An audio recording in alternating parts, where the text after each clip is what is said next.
Olá a todos! Hoje eu vou começar uma nova série de vídeos relacionados ao conteúdo de física, ao ensino de física, e no caso vamos começar com o material digital da Secretaria da Educação do Estado de São Paulo. Eu vou começar com as aulas de física relacionadas à cinemática para a primeira série do ensino médio, e a primeira aula que eu gostaria de começar com vocês nesse canal é o movimento e repouso, tudo é uma questão de referencial.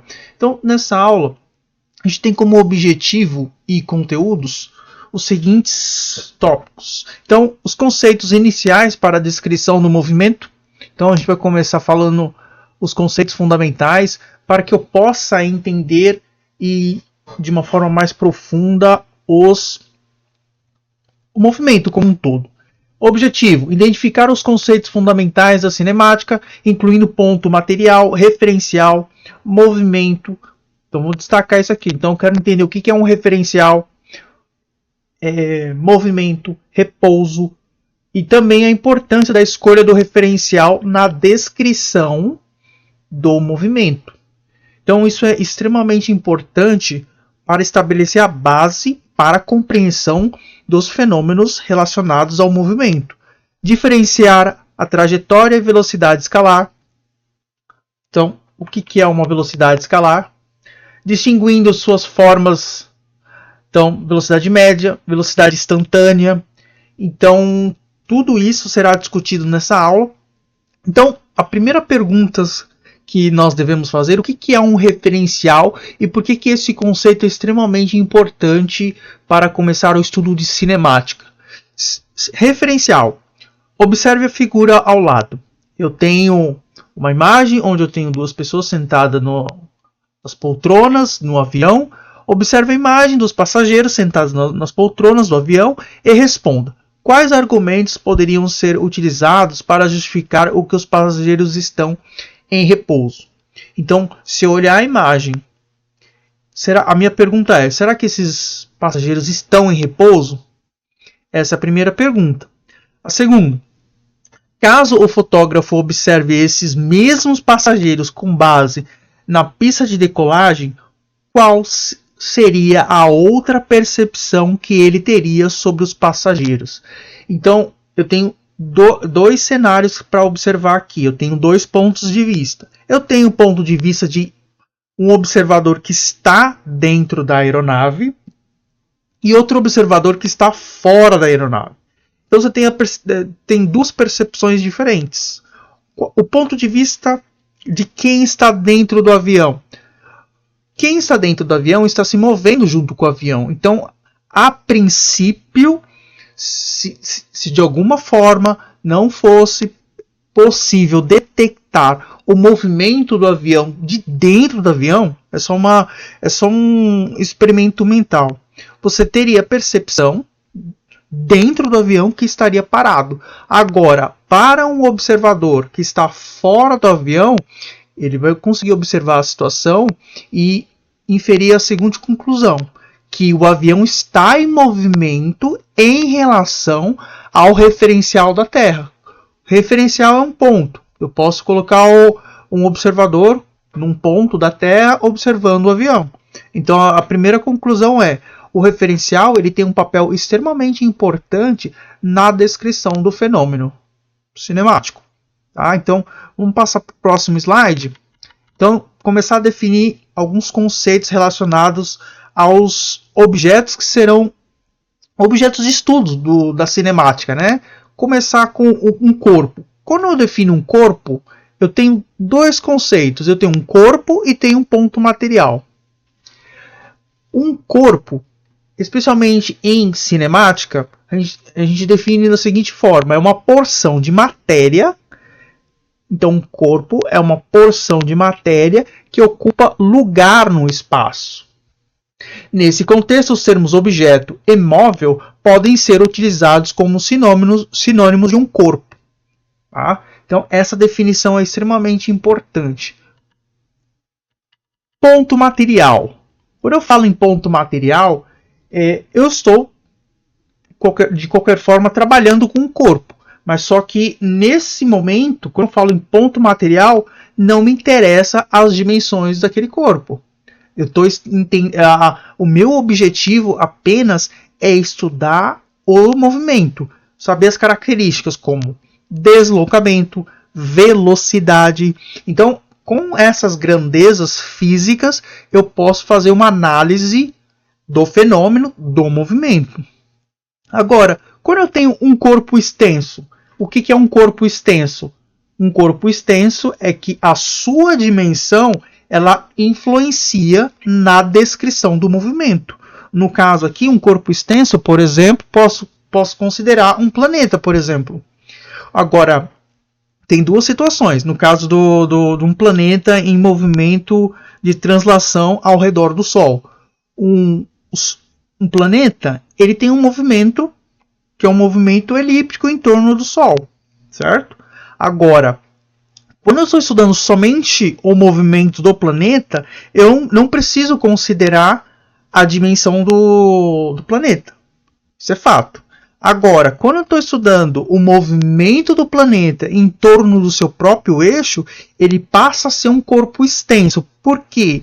Porque a rotação depende da extensão daquele corpo, né? do espaço que ele ocupa.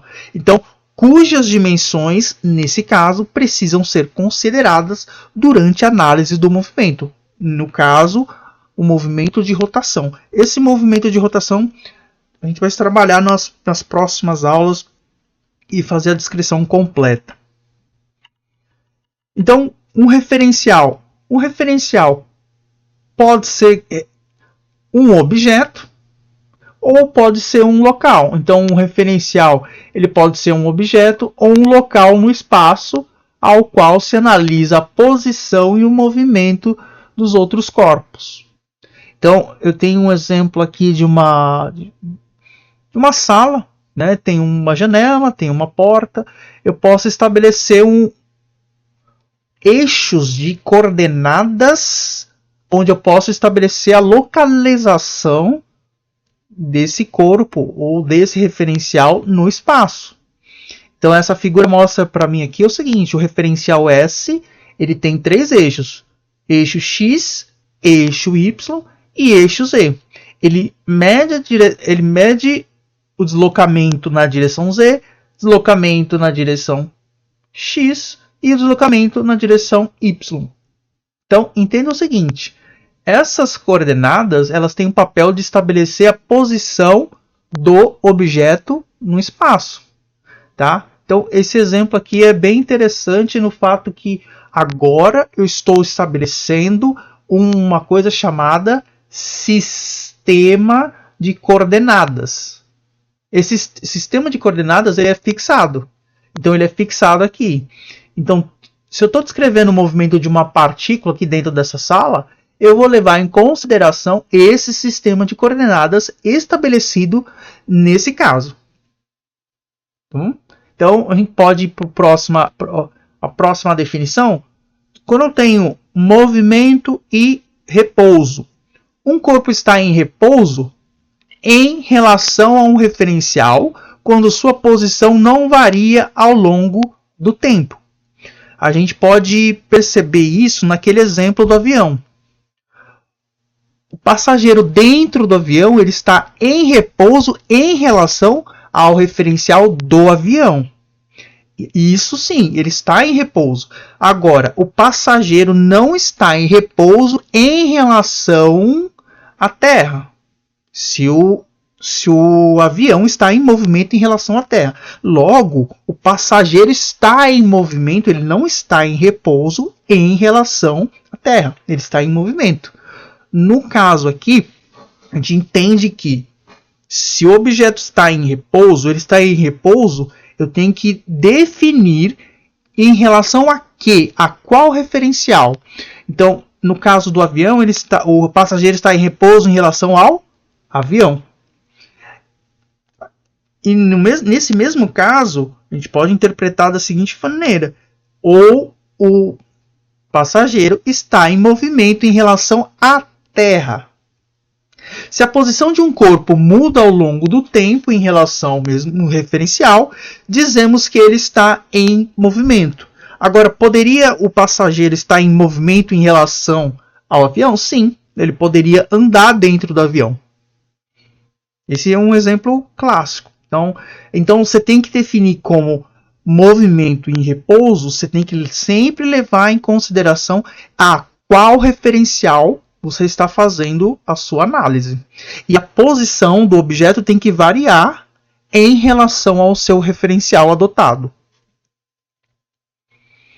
Referencial. Fazer uma pergunta para vocês trabalharem justamente o conceito de referencial para a gente responder e pegar uma familiaridade maior com relação à definição do que é um referencial. Nessa questão, eu trabalho o conceito de referencial e eu tenho a seguinte pergunta. Em relação à imagem ao lado, é correto afirmar que... Então, o que eu tenho aqui nessa imagem? Eu tenho duas pessoas, eles estão num quadriciclo e eles estão, a princípio, pela imagem, eles estão em movimento, né? Você pode perceber que está borrado aqui, então dá uma impressão que eles estão em andamento, né? Eles estão com uma certa velocidade.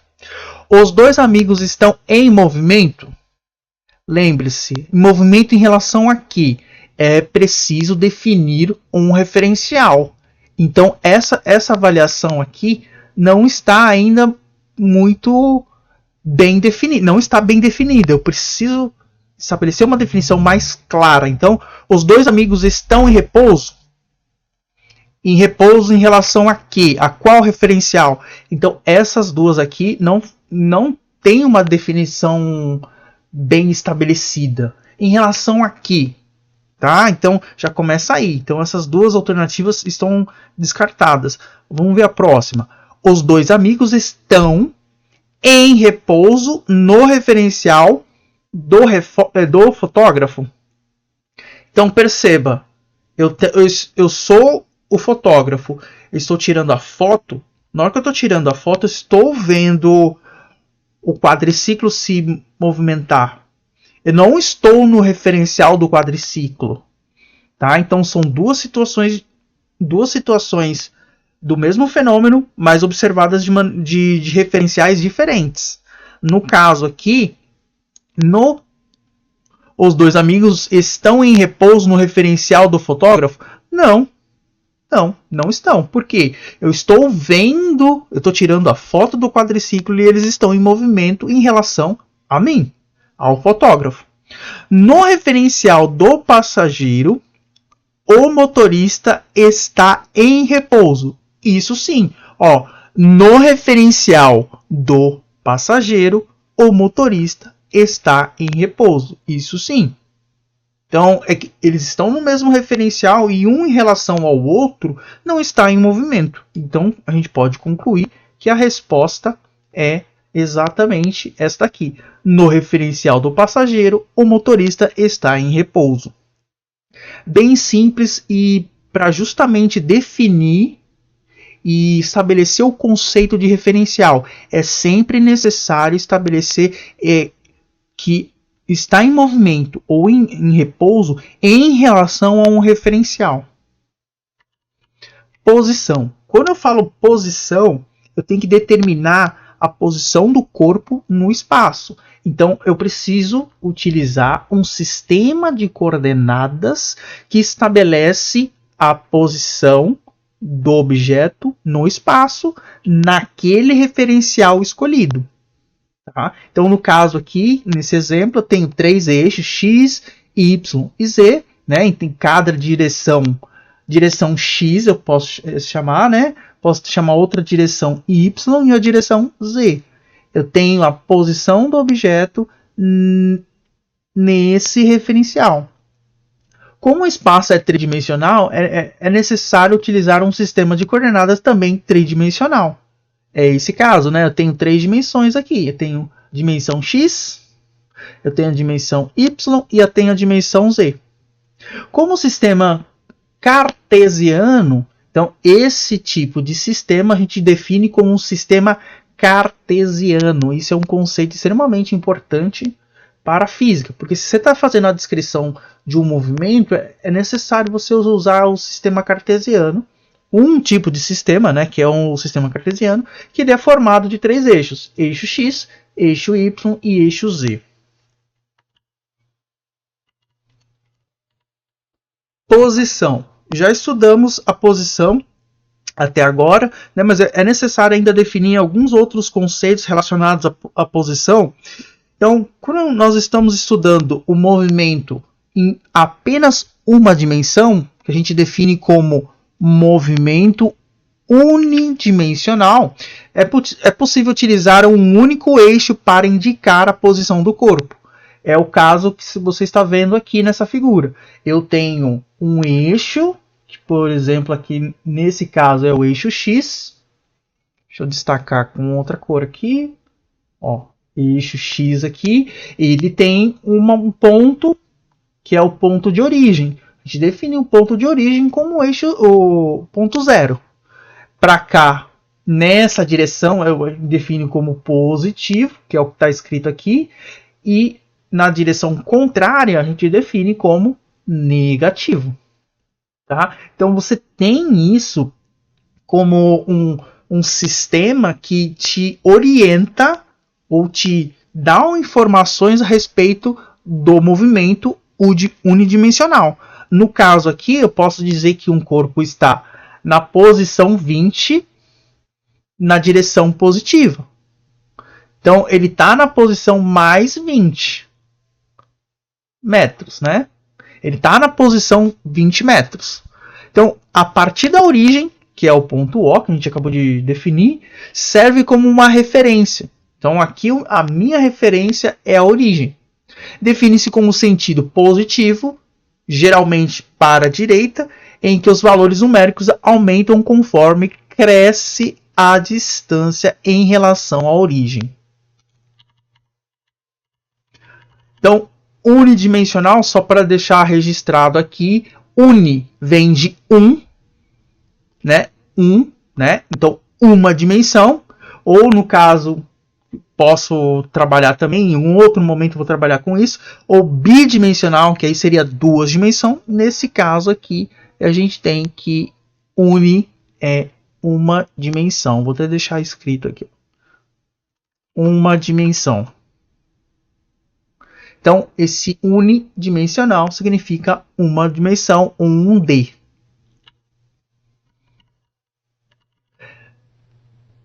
O sentido oposto ao positivo, a gente definiu como negativo. Tá? Nesse sentido, os valores também diminuem conforme a distância em relação à origem. Tá? Então, ela está aumentando em relação à origem, mas no sentido negativo.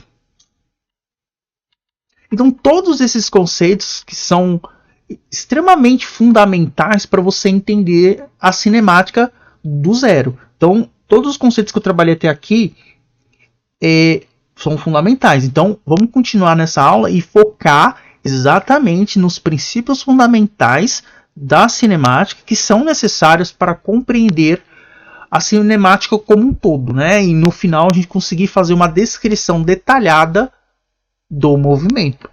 No caso que eu coloquei aqui nesse slide, eu tenho uma posição que a gente vai definir como S. Por que eu estou usando S? O S vem do inglês space. Então, por isso que nós usamos S. Esse S vem do space. E space em inglês é espaço. Então, posição a gente chama de S. De um móvel corresponde ao valor da coordenada que ele ocupa em relação ao eixo de referência. No caso aqui a gente tem quantas dimensões? No caso aqui é só uma, né? Então a gente coloca um D. Uma dimensão e eu tenho 2 corpos. Um móvel A e um móvel B. O que eu posso interpretar dessa imagem? No instante representado pela imagem, ao lado, a posição do carro A. Então, vou até destacar isso. Carro A. Onde que está a posição do carro A? S de A. Então, sempre quando você tem um exercício e ele fala a posição, geralmente ele vai usar uma nomenclatura do tipo S de A, ou S do carro, ou a posição do carro. Então, sempre dessa forma. Então, a posição do carro A é a posição do carro B, que eu vou chamar de SB. Então, SA é 30 metros. Então, é 30 metros, é a posição do carro A, em relação aqui, à origem. E a posição do carro B?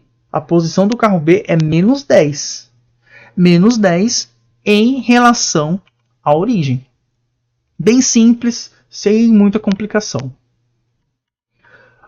Um exemplo que você provavelmente você já viu nas estradas do nosso Brasil. Essa placa ela traz a seguinte informação.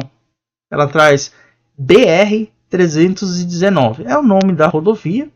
E ela fala o seguinte: quilômetro 814. Isso é posição ou é deslocamento? No caso aqui, quando o quilômetro vem na frente, ele tá trazendo a informação de posição. Isso é extremamente importante. Isso é posição. Tá? Os marcos quilométricos são placas utilizadas em rodovias para indicar a posição dos veículos em relação à origem. Marco zero da estrada. Essas placas são separadas por 1 km uma da outra. Então, no caso aqui, a gente tem posição. Tá? Então, essa aqui é a posição 814 da rodovia BR-319. Trajetória. O que você entende por trajetória? Trajetória de um corpo é o conjunto de posições sucessivas que ele ocupa ao longo do tempo, ou seja, o caminho percorrido em relação a um referencial. Nesse caso aqui, ó, eu tenho um rastro de fumaça deixado pelo avião, que é uma evidência de sua trajetória. Qual que é a trajetória do avião? É exatamente essa aqui, ó. Tá? Essa é a trajetória. Eu posso estabelecer, a partir do ponto de partida do avião, eu posso estabelecer um sistema de coordenadas. E aí, a partir do sistema de coordenadas, eu posso traçar coordenadas x, y e z, um sistema de coordenadas tridimensional, estabelecer a posição do objeto em relação ao referencial. Eu posso estabelecer um referencial aqui, ó. Deixa eu fazer as setinhas aqui, ó. Fazer assim, ó. Posso estabelecer umas setinhas aqui, ó. Uma setinha aqui, uma outra setinha aqui. Tridimensional. Tá? Posso estabelecer um sistema de coordenadas onde ele tem um ponto de partida. Então, em relação a esse ponto aqui, que é a origem do sistema de coordenadas. É só um exemplo simples e extremamente importante. Então, a gente está definindo conceitos relacionados ao movimento como posição, trajetória, sistema de coordenadas ou sistema cartesiano adotado para especificar qual referencial eu estou trabalhando. Exemplo da trajetória. Quando observamos ou quando um observador analisa um mesmo objeto em movimento a partir de referenciais diferentes, isso você já tem em mente, porque a gente já discutiu isso no caso do avião. Tá? Então, vamos analisar o seguinte caso. Eles podem ser trajetórias distintas. Nesse exemplo, o que eu tenho? Eu tenho um avião, ele está em movimento, e tem um piloto do avião que ele observa o pacote seguir uma trajetória linear, tracejada. O que está acontecendo aqui? Eu tenho um observador que está na Terra e eu tenho um observador que está no avião, que é o piloto. Os dois observadores eles vão observar a situação ou o movimento da caixa de perspectivas diferentes ou de sistemas de coordenadas diferentes. Quem está na Terra está observando o movimento de uma perspectiva de alguém que está na Terra. Então, o que eu vou observar? Eu estou na Terra, eu estou vendo exatamente esse movimento aqui, ó, que é esse arco de parábola aqui, ó. Então, é esse movimento que a pessoa que está na Terra está observando. Agora, o piloto que está na aeronave, ele também está com uma velocidade, ele está com uma velocidade em x, né? Eu posso colocar essa direção assim aqui como x. Então, aqui é x, essa direção x. O pacote, quando ele é lançado da aeronave, ele tem a mesma velocidade que o avião. Então, ele também está com a velocidade do avião e está em movimento em relação à Terra, na direção x. Então, para o piloto, quando ele observa a caixa caindo, ele vai observar somente o quê? A caixa se movendo em linha reta na direção vertical. Exatamente essa linha pontilhada será o movimento observado pelo piloto. Então eu estou lá no avião, estou observando a situação, estou vendo a caixa cair em linha reta.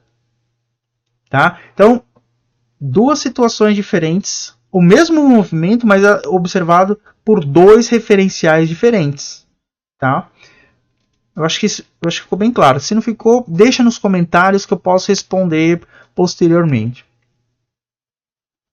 Então, o vídeo que mostra a diferença entre as trajetórias observadas por observadores em referenciais diferentes observando o mesmo evento. Posso colocar aqui, se consigo abrir. Não vou conseguir abrir esse vídeo agora não. Mas é exatamente a situação, semelhante à situação que eu acabei de mostrar no exemplo. Vamos para o próximo conceito. Deslocamento escalar. O que é um deslocamento escalar?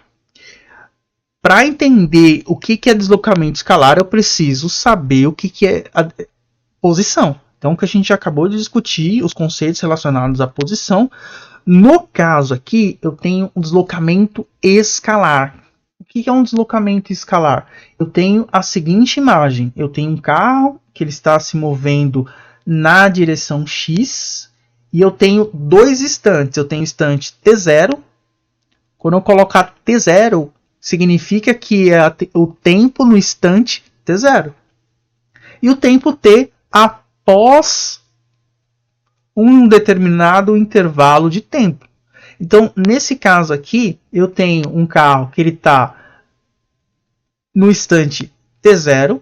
Ele está em qual posição? 10 metros. No sistema de coordenadas, qual que é o nosso sistema de coordenadas? É exatamente o eixo X. Tá? Movimento unidimensional. Estou observando o movimento em apenas uma dimensão. Tá? A posição ocupada por um corpo nesse instante é chamada de posição inicial. Qual que é a posição inicial desse corpo? É 10 metros. Então, S0 é 10 metros. Então, portanto, a posição inicial do carro é 10 metros. Tá? Como a gente pode observar a partir da figura. Então, toda essa interpretação inicial do problema é fundamental para que você possa ter uma compreensão geral. Tá? Então, foque-se nisso. Entender os conceitos básicos é o alicerce que vai te dar sustentação para entender toda a parte da cinemática e poder fazer os exercícios com propriedade. Então, deslocamento escalar. Concluindo, então, nesse caso, eu tenho agora a posição inicial 10 metros e eu tenho a posição do automóvel após um intervalo de tempo. E depois desse intervalo de tempo, o carro se deslocou no espaço e atingiu a posição de 30 metros. Nesse caso, a gente pode definir uma coisa chamada deslocamento escalar. E o deslocamento escalar é definido como essa letra aqui, ó, ΔS. O deltas em física, se acostume com essa. A gente vai sempre usar para variação. Então, variação Então, em física, a gente sempre vai usar essa letra para variação. Então, variação do quê? Variação do espaço, pode ser variação da velocidade, pode ser variação do tempo. Então, se acostume com esse termo. Delta em física é utilizado para variação. Se você lembra da parte de matemática, também é utilizado para calcular o delta, para depois calcular o Bhaskara e assim por diante. Mas entenda assim, aqui é só um símbolo que a gente usa para definir variação. Tá? Então, qual que é a variação do espaço? Nesse caso aqui vai ser o espaço final menos o espaço inicial. Então, a gente chama de ΔS. Então, matematicamente, a gente define dessa forma. E aí, o deslocamento escalar, nesse exemplo, é dado como 30 menos 10. 30 menos 10 dá 20 metros. Bem simples. Então, esse conceito bem definido. Então, o deslocamento escalar é a variação da posição final menos a posição inicial. Então, no sistema internacional, quando eu falar sistema internacional, estou falando sistema internacional de medidas, que é a unidade utilizada para deslocamento escalar. No deslocamento escalar, a gente usa metros, tá? Assim como qualquer medida de comprimento. Exemplo, um exercício bem simples para resolver agora em aula, para que vocês possam ter uma noção maior e entender o conceito de deslocamento escalar. Vamos resolver esse exercício? Um móvel desloca-se ao longo de uma trajetória retilínea a qual se associa um eixo coordenado. Se no instante t0, dica, sempre destaque os dados do problema para que você possa responder com mais clareza. Então o móvel se encontra na posição 10 metros. E no instante de 2 segundos, ele se encontra na posição menos 20 metros. Qual é o deslocamento escalar no intervalo de tempo descrito? Então, o que eu quero calcular? É destacar de azul. Eu quero calcular o ΔS. O que é o ΔS? Não é ΔS final. ΔS final menos o ΔS inicial. Quanto que é o ΔS final? Menos 20 metros. Então, menos 20 metros. Qual que é o ΔS inicial? 10 metros. Então, vai ficar menos 10 metros. Lembre-se de colocar o sinal negativo. É importante, porque o sinal negativo ele leva em consideração a informação da posição do objeto em relação ao seu referencial, que é a origem. Então, nesse caso, ele saiu da posição 10 metros e se deslocou até a posição menos 20 metros. Qual que é o deslocamento total? Menos 30 metros. Qual das alternativas? É exatamente essa aqui, menos 30 metros.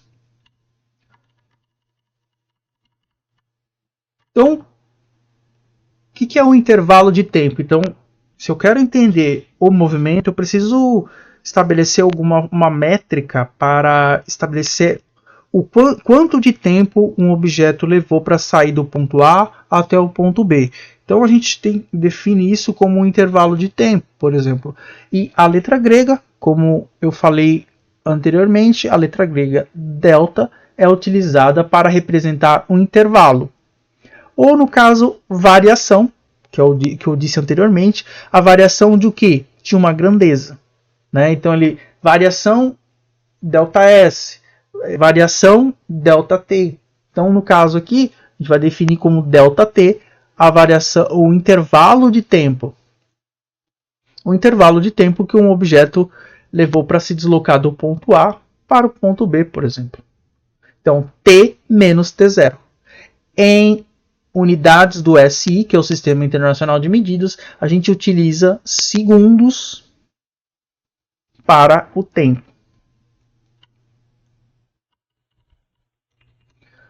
Definimos o que é um referencial, posição, deslocamento escalar. E agora, agora que a gente já sabe o que é deslocamento escalar e intervalo de tempo, a gente está em posição de definir o que é uma velocidade média.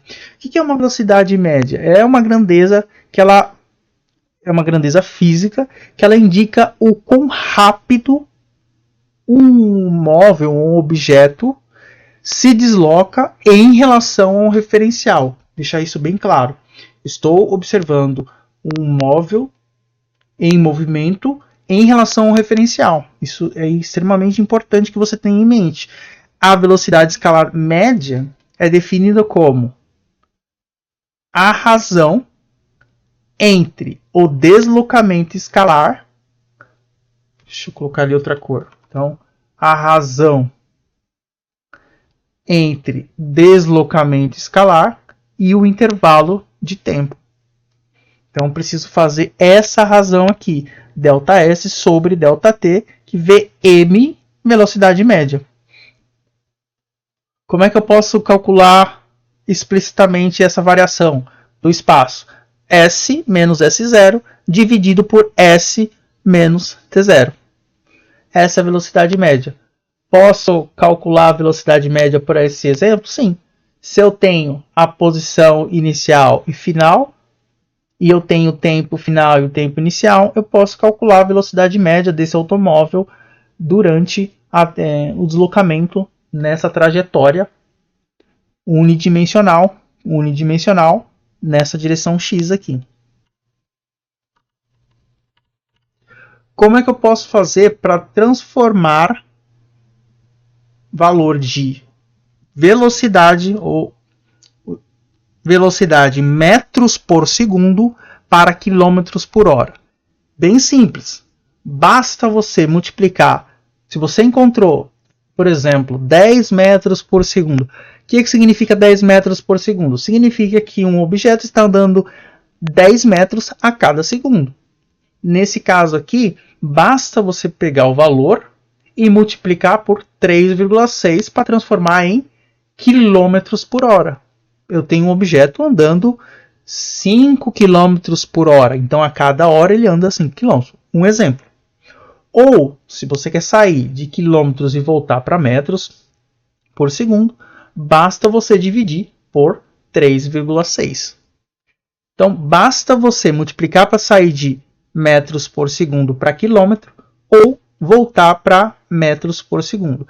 Isso é extremamente importante em alguns exercícios porque você tem que estabelecer as mesmas unidades de medida para algumas grandezas para que você possa ficar coerente na resolução do exercício.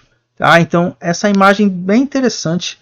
Se quiser anotar no canto do caderno, isso é importante para você, porque isso é uma ferramenta que você sempre vai utilizar durante as aulas de cinemática. Então, precisamos definir agora os sinais relacionados à velocidade escalar média.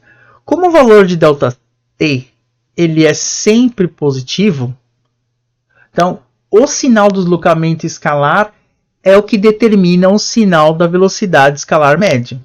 Tá? Então, o que define o sinal da velocidade escalar média? É se S é maior, o S é a posição final, menos a posição inicial. Então quer dizer que um é maior que o outro, né? Se esse termo for positivo, quer dizer que a velocidade é positiva. Agora, se a posição final é menor que a posição inicial, então ΔS é negativo. Então, logo, a velocidade média ela é negativa. No caso em que eu tenho que a posição inicial é igual à posição final, então quer dizer que o deslocamento é zero. Logo, a gente já pode concluir que nesse referencial o objeto está em repouso. Nesse caso aqui, o objeto está em repouso. Então, o sinal do ΔS ele define o quê? O sinal do ΔT, ΔM. Desculpa, a velocidade média. Então, o sinal de ΔS define a velocidade média. Se é positivo, negativo ou igual a zero. Porque o ΔT ele é sempre positivo, porque é intervalo de tempo. Tá? Indica o sentido da trajetória que ocorreu o deslocamento. Exercício na prática dessa aula. Então, podemos fazer o seguinte. Um motorista faz uma viagem de carro por uma rodovia cuja velocidade máxima permitida é de 110 km por hora.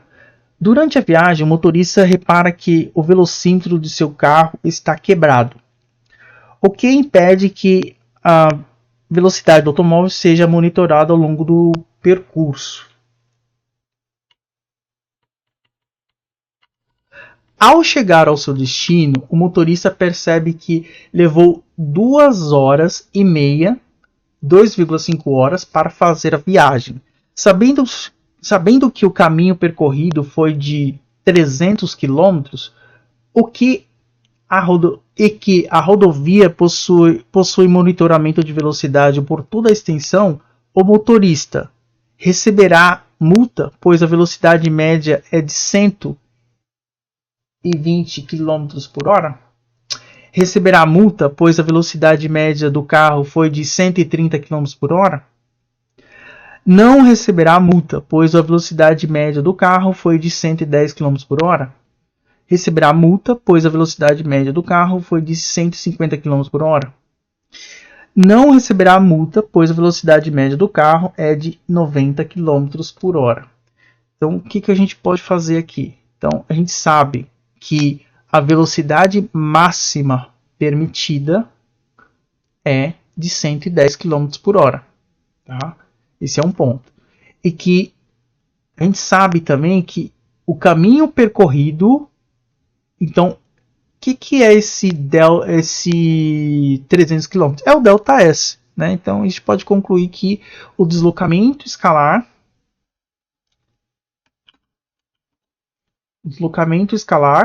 ΔS é 300 km. E 2,5 horas é o que? É justamente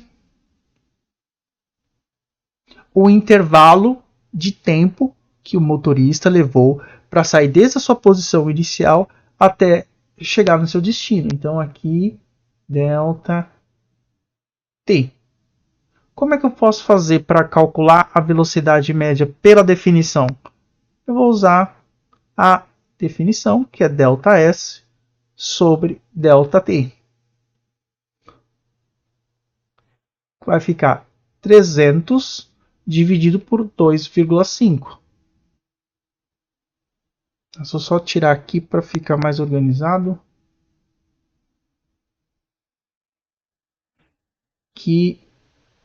Então eu tenho aqui 2,5, eu posso fazer assim, ó, 30 vezes 10. 2,5 eu posso escrever como 5 sobre 2. Ensinar um pouquinho de matemática aqui. Você pode fazer o seguinte: mantenha a primeira fração que está em cima, né, que aqui é 30 vezes 10 sobre 1. E embaixo você tem uma fração que é 5 dividido por 2 dá 2,5. Então você pode fazer assim, ó, igual. Vou apagar isso aqui. Igual a 30 vezes 10 dividido por 1 vezes o inverso da segunda.